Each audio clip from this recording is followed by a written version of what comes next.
Doutora Gorete Timóteo, seja bem-vinda mais uma vez ao nosso programa Estação Sorriso, aliás, Estação Saúde, e agora com um tema específico, que é dentistas nas UTIs. Suas considerações iniciais ao nosso público. Eu quero agradecer o convite, doutor Júnior, e à TV Master, e a todo o público que nos assiste. Doutora, realmente, mas vamos ao que interessa, né? Afinal, nós queremos saber qual a importância dos cirurgiões dentistas nas unidades de terapia intensiva. Então, 60% das infecções hospitalares corresponde às pneumonias associadas à ventilação mecânica. E a presença dos cirurgiões dentistas com medidas preventivas tem diminuído esse quadro de infecção. Que é, inclusive, a segunda causa, me parece, né?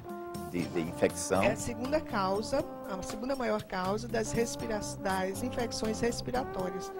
Ok. Inclusive, quando a doutora fala na questão da pneumonia, o paciente, no caso, que adquire essa pneumonia, normalmente ele está entubado, é isso? Ele está entubado e aspira essa bactéria? A PAV, que é a infecção a nosocomial, a infecção associada à ventilação mecânica, é a pneumonia que se dá após 48 horas do paciente interno na UTI.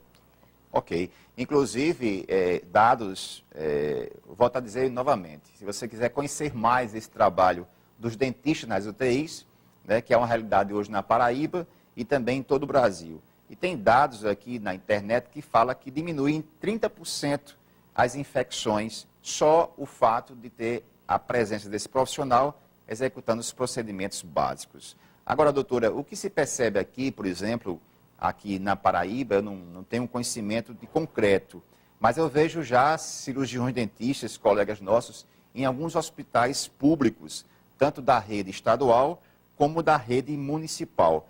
Mas eu não tenho visto ainda, quer dizer, não tenho isso concretamente, não estou falando de forma concreta, mas tem até uma pessoa minha, inclusive conhecido meu, que está na UTI, eu fui visitá-lo e não vi a presença do cirurgião dentista na UTI.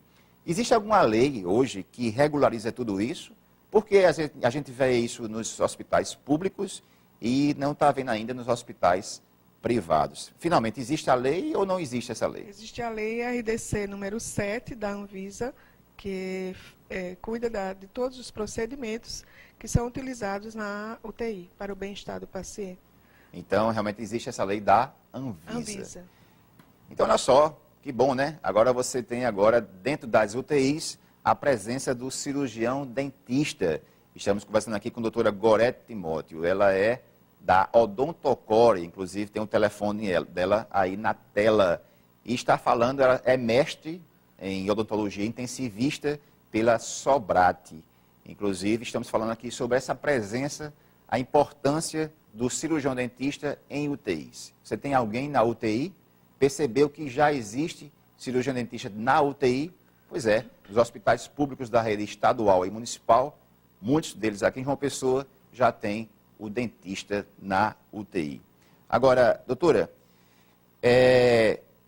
nós falamos inclusive na rede privada e na rede pública. Na rede pública a gente vê esse constante trabalho, inclusive a doutora tem esse trabalho sendo desenvolvido, me parece que a doutora faz parte do grupo, de uma equipe do hospital de Arlinda Marques. Arlinda Marques. Infantil Arlinda Marques. Aliás, parabenizar o hospital pela estratégia que se montou dentro da UTI.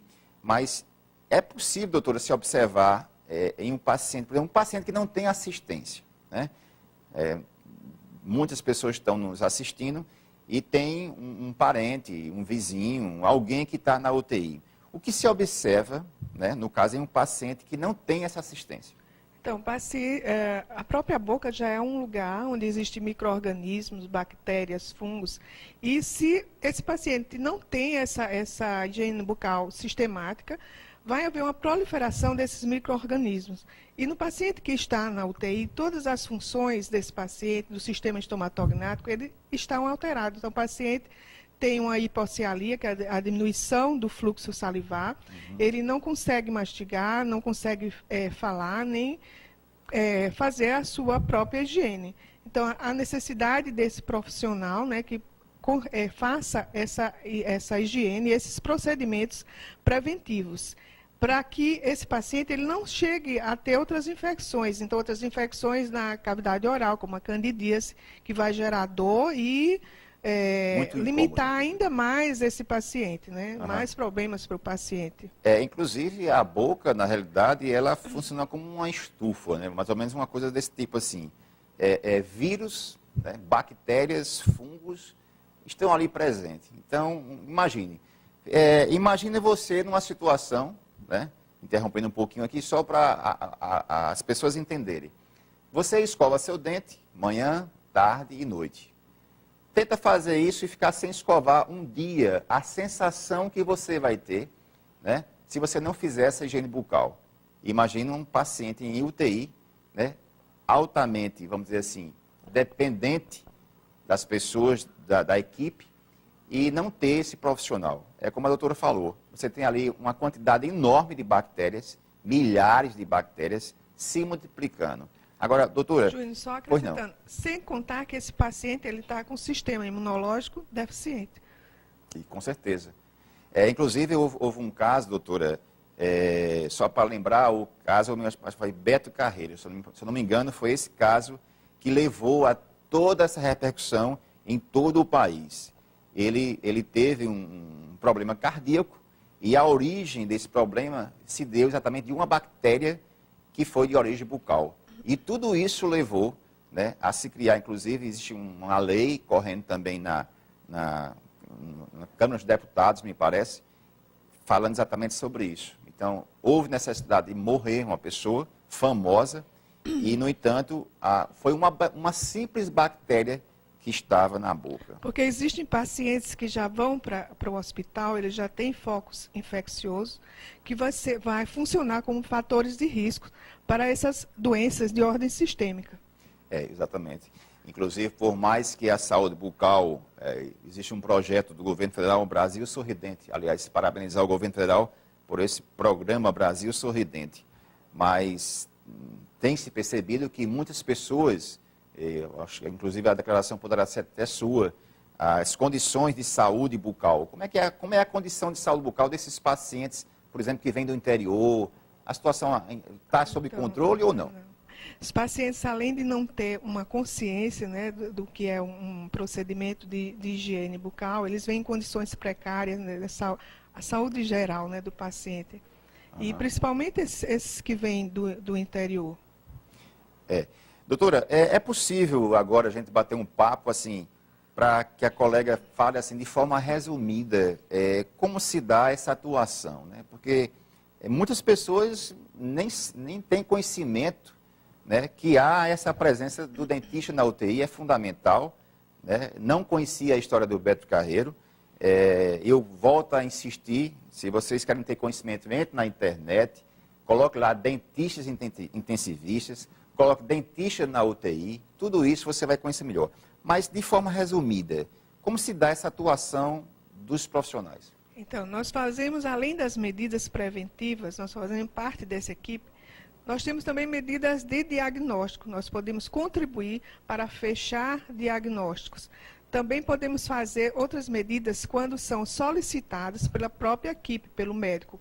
E nós fazemos procedimentos não invasivos e em pacientes que estejam estáveis.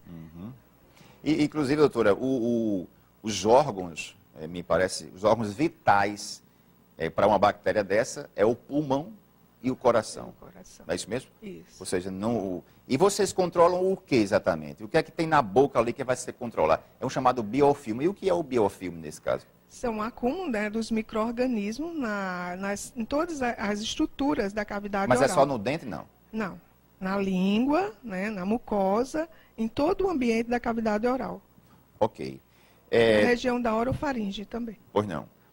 Outra coisa, Alisson, nós temos algumas imagens na internet. Vamos ver se a gente consegue ver algumas imagens.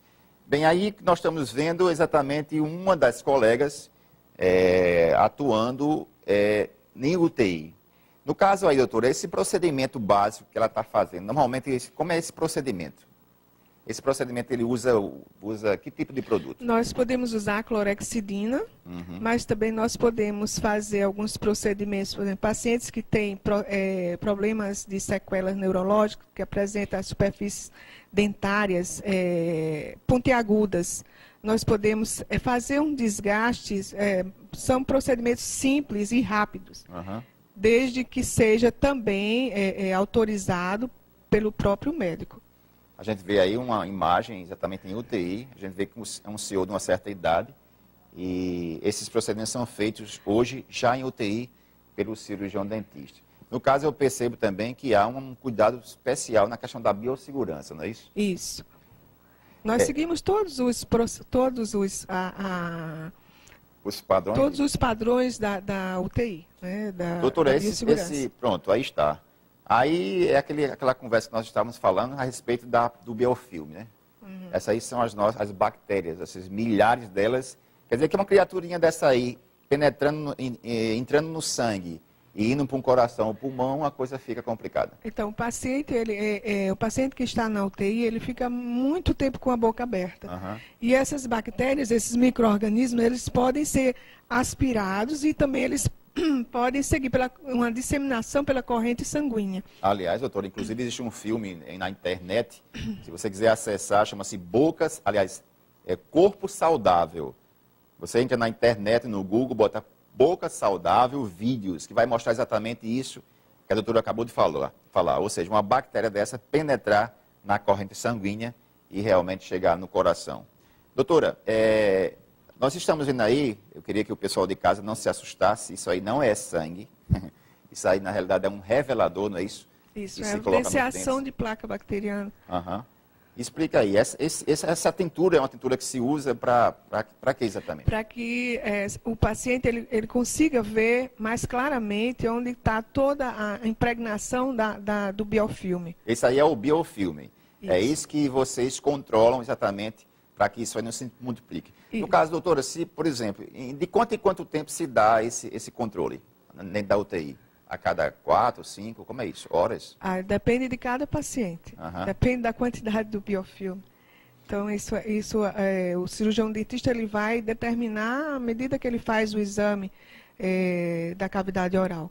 Nós podemos também, dentro da UTI, fazer não só visualizar esse biofilme, mas também nós podemos fazer uma palpação de todas as estruturas. Isso é muito importante, porque a gente observe lesões bucais, lesões na língua, que também essas lesões elas podem auxiliar no diagnóstico das síndromes. Então, nós fazemos também palpação dos músculos faciais, podemos também fazer palpação dos músculos faciais e de alguns nódulos também presente na rede linfática, na região de cabeça e pescoço. Ok. No caso dessa imagem na tela, a língua, ela se torna também vamos dizer assim, um nicho de bactérias. O que é que, nesse caso, vocês estariam removendo dessa língua? Então, o dorso lingual é onde se acumula maior quantidade de micro-organismos e de bactérias. E é importantíssimo que seja feita essa higiene do dorso, de toda a região lingual e de todas as outras estruturas da cavidade oral. Essa imagem aí é conhecida como saburra lingual. Saburra lingual. Pois é, então para você entender melhor, veja só a situação. Uma pessoa que está na UTI, que passa 3, 4, 5 dias... Imagine uma saburra dessa lingual se não tiver um controle, se não tiver uma pessoa ali perto, um cirurgião dentista. Vamos para outra imagem. Doutora, a senhora falou também que essa presença do cirurgião dentista não se resume praticamente só à higienização, mas a detectar lesões, né? É comum a boca, por exemplo, estar ressecada? Então, a boca do paciente que está na UTI, ela apresenta ressecamento, né, aquele ite angular também, a presença de candidíase e candidoses também são as lesões mais observadas, são também devido ao uso de medicamentos também. Assim que o medicamento muitas vezes pode diminui causar, a saliva, né? Diminui a saliva, mas também algumas medicações causam o aparecimento de lesões na cavidade oral. Esse caso aí, inclusive, doutora, foi da internet, mostrando exatamente a candidíase, e a gente percebe o quê? Uma rachadura, né? O lábio está tão ressecado que rachou a região labial. Nesse caso aí, o dentista também consegue ter esse controle, né? Ou seja, além da medicação que o dentista vai poder fazer, né, nesses casos, ele vai fazer a profilaxia, vai fazer a higiene, né, e também vai prescrever para a equipe toda a medicação necessária que vai ser utilizada nesses pacientes. De acordo com o prontuário médico, com um trabalho em equipe.